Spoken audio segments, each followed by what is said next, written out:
Откако Државната изборна комисија ги објави првичните резултати од прегласувањето во ТЕАРЦ, почнуваа да течат роковите за формирање на новото собрание и влада. Согласно изборните рокови, најдоцна 20 дена по изборите треба да се одржи конститутивна седница за избор на новиот состав на собранието. Чичаковски соопшти дека комисијата в среда до собранието ќе ги достави уверенијата за избраните пратеници, заедно со извештајот за спроведените избори. Доколку до истиот термин бидат готови и конечните резултати од изборната единица 6, ќе ги достави уверенијата за пратениците избрани во оваа изборна единица. Заради запазување на рокот предвиден со Уставот од 20 дена, Државната изборна комисија во изборните единици каде што се конечни резултатите, истите се објавени од Државната изборна комисија, ќе ги изготви и ќе ги подели уверенијата, како што кажав, најдосно до среда.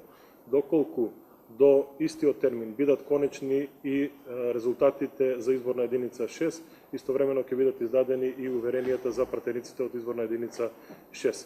Заедно со уверенијата ќе биде доставен и извештајот за спроведените избори до Собранието на Република Македонија.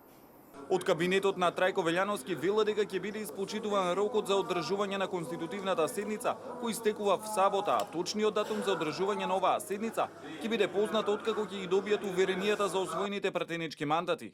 Врз основа на резултатите и од другите избирачки места од 6-та изборна единица, ДУ има освоено 6 мандати, ВМРО ДПМН е 4 мандати, СДСМ 3 мандати, БЕСА 3 мандати, Алијансата за албанците 2 и ДПА 2 мандати.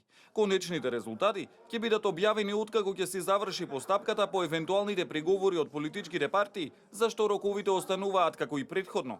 И покрај прегласувањето, мандатите на политичките партии останаа непроменети. ВМРО ДПМН има вкупно 51 пратеничко место, СДСМ 49 мандати, ДУИ 10, Движењето БЕСА 5, Алијансата на албанците 3 и ДПА 2 пратенички места. Ако до 31 декември се одржи конститутивна седница, потоа има рок од 10 дена председателот на државата да го врачи мандатот за формирање на влада, односно до 11 јануари. Мандатарот пак има рок од 20 дена во собранието да ја предложи новата влада.